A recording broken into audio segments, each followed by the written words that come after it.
Hello friends, welcome to Yadnya investment academy. ये जो topic है आप लोगों ने देखा होगा, Salman stocks versus Hrithik stocks. तो ये आपको लगा होगा यार इनका फाइनेंस से क्या लेना देना है, स्टॉक मार्केट से क्या लेना देना है।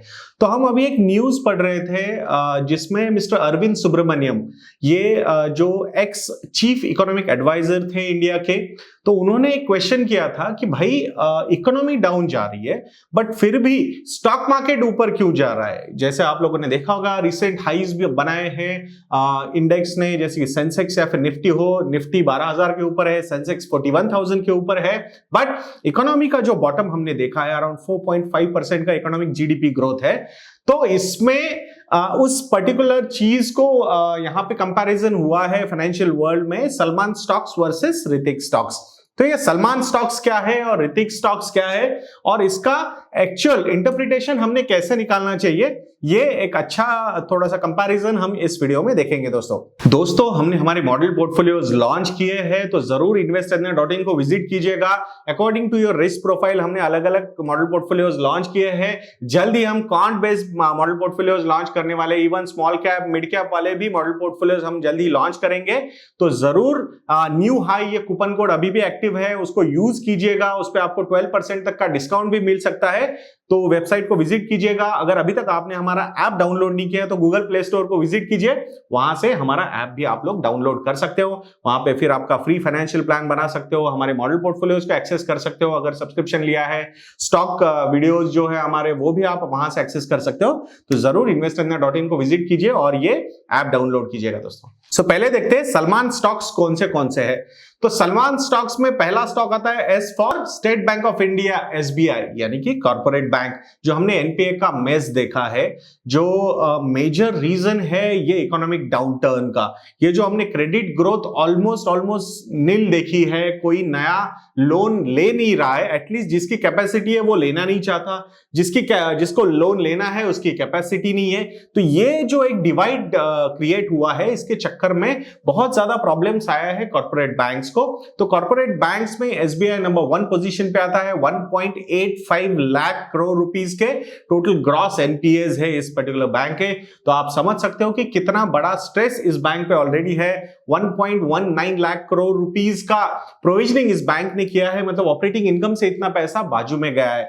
तो ये ओल्ड गार्ड स्टॉक है अपना, कि जो पर्टिकुलरली इकोनॉमी के जो मेजर एक्टिविटी सेंटर्स होते हैं, जहां पे पैसा अच्छा खासा लगता है, लोन्स क्रेडिट अच्छा खासा लगता है, उससे ये स्टॉक सफर हुआ है। तो ये सलमान में से एस का फर्स्ट स्टॉक है।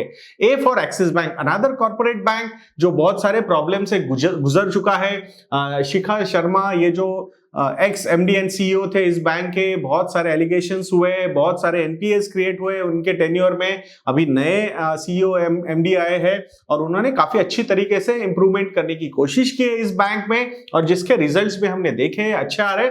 बट ये भी एक old guard type of stock है। मतलब कॉर्पोरेट लोन्स में ज्यादा इनका एक्सपोजर था, उसके चक्कर में एनपीएस के प्रॉब्लम्स इनके ऊपर भी आए थे। सो होपफुली आने वाले समय में ये सारी चीजें इंप्रूव होती हुई नजर आएगी।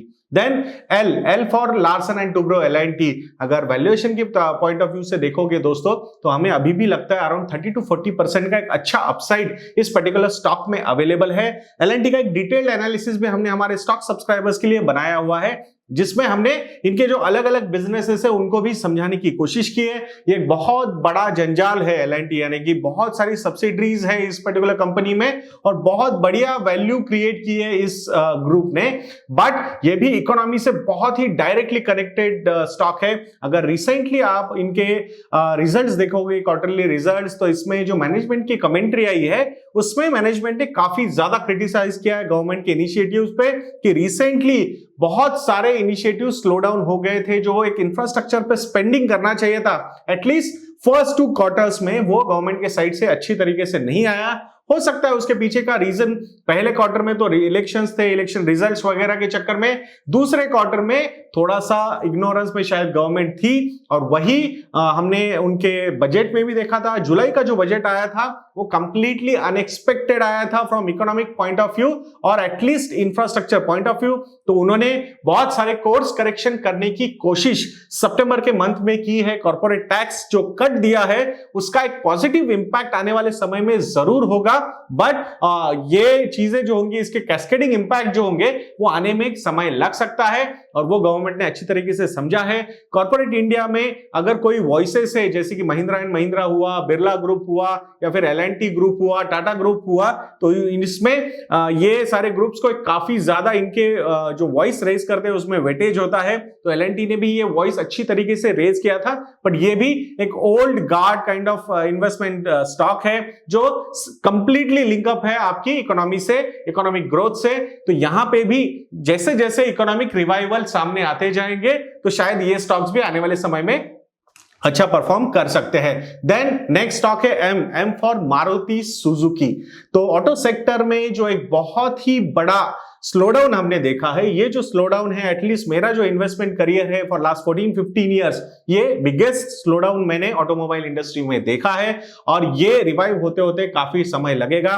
दो बड़े जोल्ट्स लगे हैं इस पर्टिकुलर इंडस्ट्री को। पहला जो BS4 टू BS6 करने के लिए जो एक बड़ी इन्वेस्टमेंट सारे कंपनीज से एक्सपेक्टेड थी, वो सारी कंपनीज ने थोड़ा सा पोस्टपोन किए।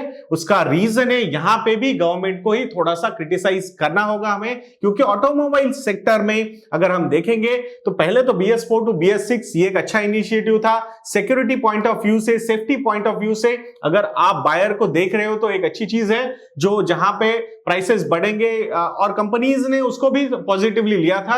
बट जब इंप्लीमेंटेशन का समय आया जहां पे 1000, 2000, 3,000 करोड़ के इन्वेस्टमेंट्स इन कंपनीज को करने पड़ेंगे, क्योंकि पूरी की पूरी assembly line, production line change करनी पड़ेगी, उसके चक्कर में अच्छा खासा इन्वेस्टमेंट लग सकता है। जब कंपनीज ये सारी चीजें सोच रही थी ऑटोमोबाइल इंडस्ट्री में, तभी इन्होंने इलेक्ट्रिक व्हीकल्स का एक और बॉम्ब आके फोड़ दिया इस पर्टिकुलर सेक्टर पे। फिर कंपनीज कंफ्यूज होना शुरू हो गई कि भाई एग्जैक्टली करे क्या, BS6 पे करे या फिर इलेक्ट्रिक व्हीकल्स पे करे, क्योंकि मिस्टर नितिन गडकरी जी ने बोला था कि by 2030 at least 40 to 50% vehicle should be running on electric fuel, यानी कि इलेक्ट्रिसिटी।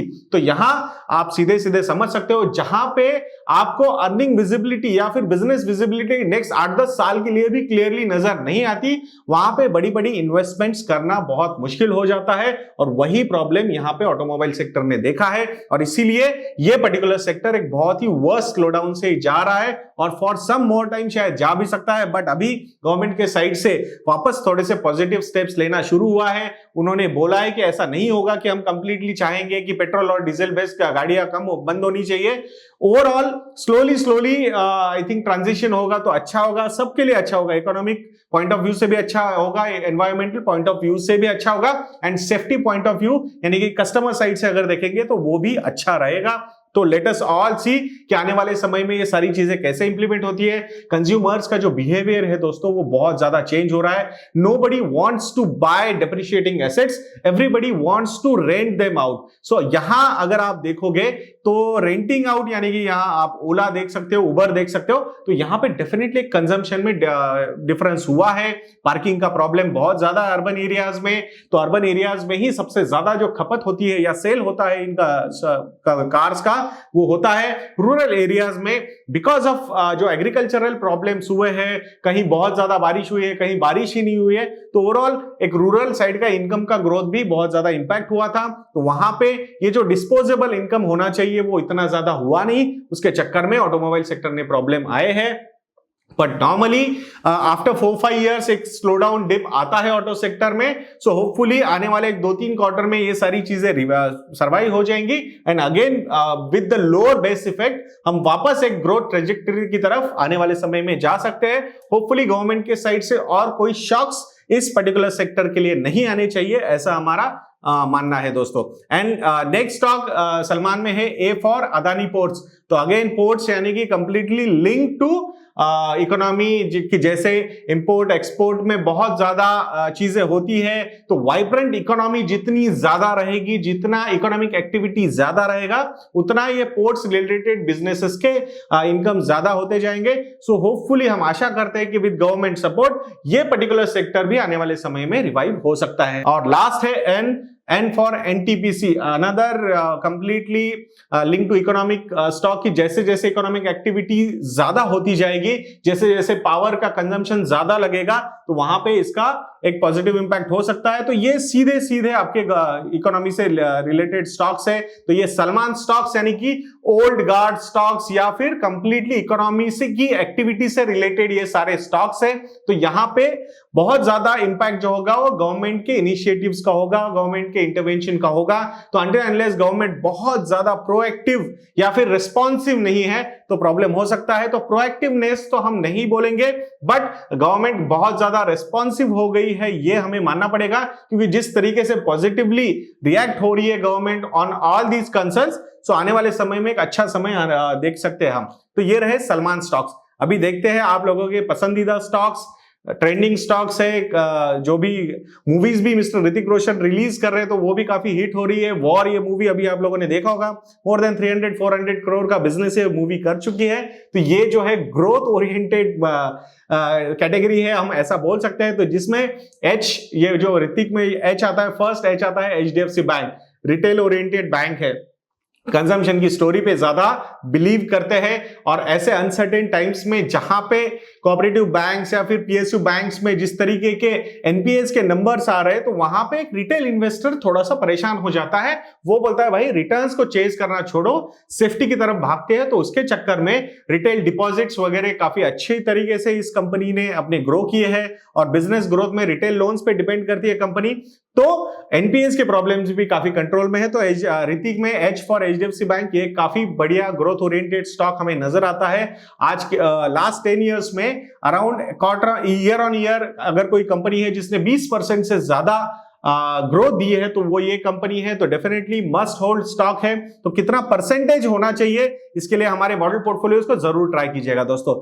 देन ऋतिक में आता है next R for Reliance Industries, another big startup. आप बोलोगे यार रिलायंस इंडस्ट्रीज को स्टार्टअप बोल रहे हैं, ये कैसे हो सकता है? तो रिलायंस इंडस्ट्रीज के दो जो बड़ी सब्सिडरीज है, एक है रिलायंस जियो एंड रिलायंस रिटेल, इनका इन अ वे देखा जाएगा तो लास्ट 1-2 सालों में पुनर्जन्म हुआ है। जियो तो नया ही जन्म हुआ है, बट रिटेल को उन्होंने कंप्लीटली रिवाइव किया है। तो ये जो दो कंपनीज है, इनके जो वैल्यूएशन है, इसके चक्कर में रिलायंस इंडस्ट्रीज ने टोटल मार्केट कैपिटलाइजेशन जो है वो more than 10 lakh crore rupees का किया है।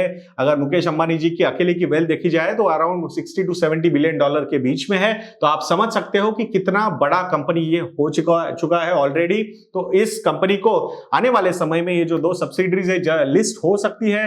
So 2020 will be another Reliance Industries year, who knows. So ये ग्रोथ ओरिएंटेड स्टॉक बन गया है, जहां पे आप लोगों ने देखा होगा 2017-18 के पहले ऑलमोस्ट 10 साल में निग्लिजिबल रिटर्न्स दिए थे इस पर्टिकुलर स्टॉक ने, बट लास्ट 2-3 सालों में कंप्लीटली रिवाइव हो चुकी है ये story, and only because of Reliance Jio and Reliance retail, not because of their old business of oil and gas marketing, production, तो रिफाइनरी, इसके चक्कर में नहीं, बट ये जो नए बिजनेसेस है और बहुत बढ़िया है। जब ये चैलेंजिंग बिजनेसेस है, कैपिटल इंटेंसिव बिजनेसेस है, नए वाले जियो जैसे हुआ या रिटेल हुआ, तो उसके लिए सपोर्ट करने के लिए इनके पास एक बहुत बड़ा कैश इंजन है, वो है ऑयल एंड गैस वाला जो सेक्टर है, वो जो उनका कोर बिजनेस है, वहां से अच्छा खासा कैश फ्लो इस कंपनी के पास आता है।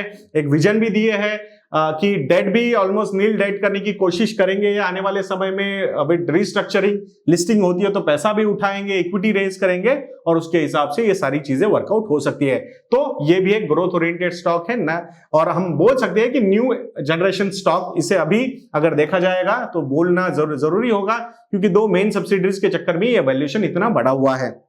Then third is I for ICICI bank. Corporate banks के नाम से जाना जाता था ये स्टॉक, बट अभी अगर आप इसका लोन बुक देखोगे तो more than 50% loan book again retail banking की तरफ टिल्ट हो चुका है। और आने वाले समय में एटलीस्ट जो गलतियां इनसे हुई है पहले, वो बिल्कुल दोहरानी नहीं चाहेंगे। चंदा कोचर का जो एपिसोड हुआ उसके चक्कर में जो निगेटिविटी इस बैंक को मिली, वो कंप्लीटली चेंज करने, परसेप्शन चेंज करने की कोशिश ये बैंक कर रही है। एक अच्छा खासा सक्सेस भी इस बैंक को आया है। NPAs के नंबर्स काफी ज्यादा कंट्रोल में लाए हैं बैंक ने, और आने वाले समय में विजन भी वही है कि लेस देन 2% के ग्रॉस NPAs के नंबर्स लेने की कोशिश करेगा ये बैंक। सो फ्रॉम एक ओल्ड गार्ड स्टॉक जैसे कि हमने बोला था SBI या फिर एक्सिस बैंक, उसको ये परसेप्शन कंसेप्शन चेंज करके एक again aggressively growth oriented stock बनने की कोशिश ये स्टॉक कर रहा है। सो आने वाले समय में देखने जैसा होगा कि ये कैसे परफॉर्म करता है। And then T for TCS, IT industry का बेलवेदर है, सबसे बड़ी आईटी कंपनी है। माना कि इन्फोसिस भी एक काफी बढ़िया कंपनी है, even TCS is also very good company. और जिस तरीके से जो प्रॉब्लम हमने देखा है, यूएस चाइना ट्रेड वॉर हुआ है, तो सबको लगा था कि भाई जैसे मिस्टर ट्रंप ये कॉल ले रहे हैं कि ट्रेड्स के साथ जो ट्रेड डेफिसिट्स है उन कंट्रीज के साथ, बट आईटी एक ऐसा सेक्टर है जो ऑलरेडी इतना सब्सिडाइज्ड काइंड ऑफ प्राइसिंग हो चुका है इस सेक्टर में, तो बहुत मुश्किल लगता है कि यहाँ पे कोई रिप्लेसमेंट हो सकता है या फिर वैसा लेबर वहां पे प्रोड्यूस हो सकता है। तो आने वाले समय में अर्निंग विजिबिलिटी जो होगी वो काफी अच्छी रहेगी। ग्रोथ लेट अस ऑल सी कि कैसे रहता है, बट ओवरऑल ये जो प्रोटेक्शनिज्म का एक नया जो एक सीजन आया है उसमें हमें लगता है कि this particular sector should be least affected compared to the manufacturing sector जो चाइना में हुआ है। सो लेट अस ऑल सी, तो ये एक है जो growth oriented kind of stock हो सकता है आने वाले समय में। Then H for HDFC limited, HDFC twins के बारे में जैसे हमने बोला आपको। सो एचडीएफसी लिमिटेड जिसका जो सब्सिडरीज ये होल्ड करते हैं, वैल्यूएशन जो है इन कंपनीज का वो ऑलमोस्ट 2 लाख 2.5 लाख करोड़ रुपीस का है, 4 लाख करोड़ का मार्केट कैपिटलाइजेशन है इस कंपनी का। कोर बिजनेस की अगर हम बात करेंगे तो ये कोर बिजनेस जो है वो 10 से 15 के बीच में प्राइस टू अर्निंग्स रेशियो पे ट्रेड करता है। अगर आप बाकी की हाउसिंग फाइनेंस कंपनीज को देखोगे तो एक growth oriented finance company, housing finance companies can trade between 20 to 25 price to earnings ratio. तो अभी भी एक अच्छा खासा मतलब एक ग्रोथ पोटेंशियल अवेलेबल है इस कंपनी के पास। ग्रो फाइनेंस ये जो इनकी सब्सिडरी थी उसको इन्होंने ऑलरेडी सेल कर दिया, ऐसा बोल सकते हैं। बंधन बैंक में वो मर्ज हो चुकी है। तो अफोर्डेबल हाउसिंग फाइनेंस में एक काफी बड़ा स्कोप इनके लिए भी ओपन हो चुका है। और ये जो नई गवर्नमेंट है, सेंट्रल गवर्नमेंट, जिनका हाउसिंग फॉर ऑल का जो एक सपना है बाय 2022 सबके पास घर होना चाहिए, तो वहां पे अफोर्डेबल हाउसिंग पे ही सबसे ज्यादा फोकस होगा। तो एक बहुत बड़ा सेक्टर इसका कंपनी के लिए भी आने वाले समय में डेवलप हो सकता है। तो वो एक बहुत बड़ा ग्रोथ का रीजन इस स्टॉक के लिए हो सकता है, ऐसा हमारा मानना है दोस्तों। Then one more I and that is I for Infosys. Problems हुए थे इन बिटवीन, हमने देखा था प्रमोटर्स पे या फिर अभी के जो सीईओ है उस पे, उन पे एलिगेशंस लगे थे, बट कुछ प्रूव नहीं हो पाया। बड़े बड़े इंस्टीट्यूशनल इन्वेस्टर्स ने भी स्टॉक को सपोर्ट किया था।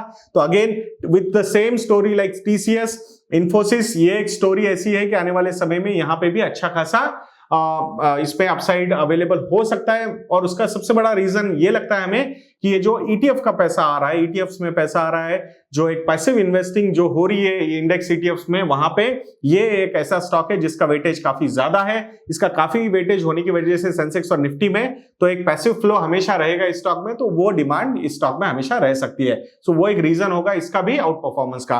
देन के फॉर कोटक महिंद्रा बैंक। अगर बैंकिंग इंडस्ट्री में कोई विजनरी आदमी है आज की घड़ी में जिसके ऑलमोस्ट सारे कॉल जो है वो सही जाते हैं, वो है मिस्टर उदय कोटक। माना इनको अपना स्टेक कम करना है, कोशिश भी चल रही है उनकी फ्रॉम 30% टू 20%, और शायद डील जल्द ही अनाउंस होने वाली है, ऐसा भी कुछ न्यूज पेपर्स में और बिजनेस न्यूज चैनल्स पे न्यूज आया था।